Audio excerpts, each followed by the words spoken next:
আমার মেয়ের জন্মদিনের দিন আমার হাতের স্পেশাল ডিমের শাহী কোরমাটা সেই দিন রান্না করেছিলাম। আর এইটা কিভাবে রান্না করেছি, কি কি লেগেছে সব কিছু ডিটেলস নিয়ে একটা ভিডিও মেক করেছি। অবশ্যই সবাই স্কিপ না করে ফুল ভিডিওতে দেখার ট্রাই করবেন। হ্যালো এভরিওয়ান, আসসালামু আলাইকুম। This is Mehrunnesa Mithila from my page and YouTube channel Mehak design. যেহেতু ডিমের শাহী কোরমা রেডি করবো, অনেকগুলো ডিম একসাথে সিদ্ধ হতে দিয়ে দিয়েছি। তারপর কয়েকটা মশলা ভেজে নিচ্ছিলাম, আরও কিছু ইনগ্রিডিয়েন্টস মিক্স করে আমার স্পেশাল মশলাও রেডি করে ফেলছি। তারপর আরেকটা কড়াইতে পরিমাণ মতো ঘি নিছি।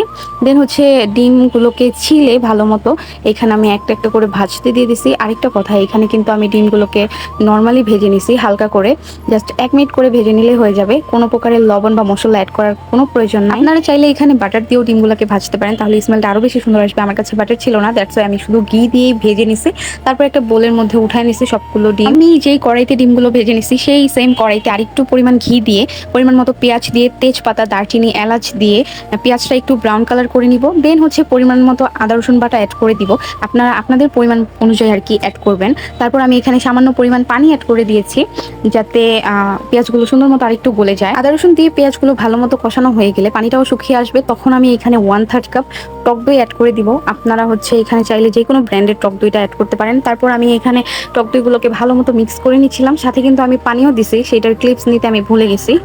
মানে টক দই আমি যেই বাটি থেকে নিছি সেই বাটিটা ধুয়ে জাস্ট হচ্ছে এখানে পানি দিয়ে দিছি। তারপর এখানে আমি পরিমাণ মতো লবণ অ্যাড করেছি। তারপর পানিটা একটু শুকিয়ে আসার পর এইখানে আমি 2 রকমের বাদাম আর কিচমিচ ব্লেন্ড করে রাখছিলাম, সেগুলো দিয়ে দিছি। এখানে ছিল চীনা বাদাম আর হচ্ছে পেস্তা বাদাম। যেহেতু কাজু বাদামটা আমার কাছে ছিল না তাই দেইনি। আপনারা হচ্ছে ট্রাই করবেন কাজু বাদামটা সহ দেওয়ার, তাহলে আরও ভালো আসবে ফ্লেভার। তারপর এখানে আমি দেখছিলাম মশলাগুলো অনেক সুন্দরভাবে কষিয়ে আসছে। আর তারপর আমি এখানে অ্যাড করলাম সামান্য পরিমাণ ধনিয়া গুঁড়া। এইটা হচ্ছে 1/2 চা চামচ দিয়েছি আমি এখানে। তারপর এগুলো হচ্ছে মশলার সাথে ভালো মতো মিক্স করে নিচ্ছিলাম। তারপর আমি এইখানে পরিমাণ মতো জিরা গুঁড়োটা অ্যাড করে দিয়েছি।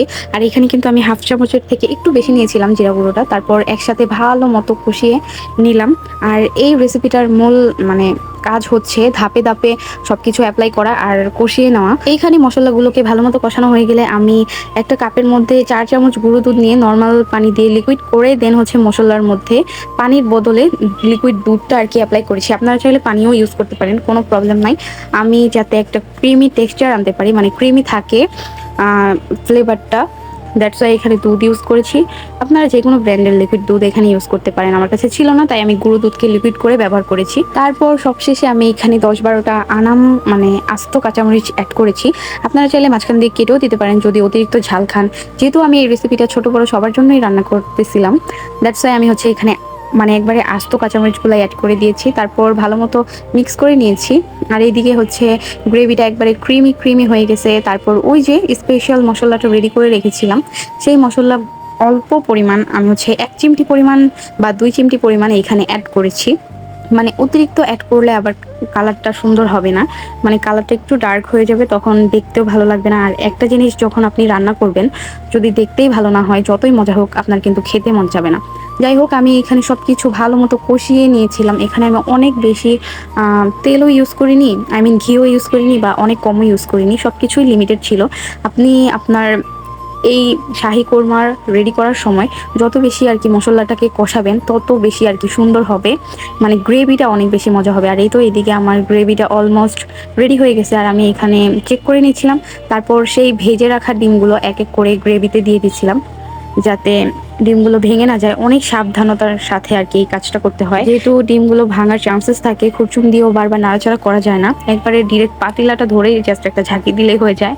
তারপর আমি এখানে দেখতেছিলাম তলা দিয়ে আবার পুড়ে যাচ্ছিল কিনা। খুরচুনের সাহায্যে আমি একবারে আলতোভাবে ডিমগুলো হচ্ছে নেড়ে চেড়ে দিচ্ছিলাম। তারপরেই তো here is the final look. এখন আমি বেরেস্তা দিয়ে দিব উপর দিয়ে। আর বেরেস্তা দেওয়ার পর সব কিছু একবারে পারফেক্টলি কমপ্লিট হয়ে গেছে। শাহী কোরমার কালারটা আমি ঠিক যেমন চেয়েছিলাম পারফেক্ট আসছে। আসলে আমি একটা জিনিস খেয়াল করেছি, আল্লাহ তাআলার কাছে মন থেকে যদি আপনি কিছু চান, আল্লাহ তাআলা অবশ্যই আপনার সেই মনের আশা পূরণ করে, যদি সেইটা সৎ হয়। আর যদি অসৎ হয় তাহলে তো কোনোভাবেই সেটা পসিবল না। আমি রান্না করার সময় অনেক বেশি ভয় পাচ্ছিলাম, যেহেতু আমি আগে এতজনের রান্না কখনো করিনি। চিন্তা করতেছিলাম যে ডিমগুলোকে নষ্টই করে ফেলবো নাকি পারফেক্টলি রান্নাই করতে পারবো।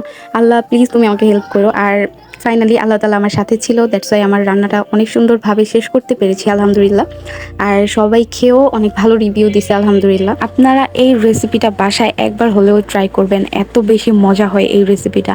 যারা যারা এখনও খাননি তারা তো বুঝবেন না, যারা যারা খেয়েছেন তারা তো অবশ্যই জানেন যে এই রেসিপিটা কতটা মজা হয়। আর যারা আমার ভিডিও দেখে এই রেসিপিটা ট্রাই করবেন অবশ্যই কিন্তু আমাকে মেনশন করে দেবেন। That's it for today. ব্লগটি এই পর্যন্তই। সবাই ভালো থাকবেন, সুস্থ থাকবেন। টাটা।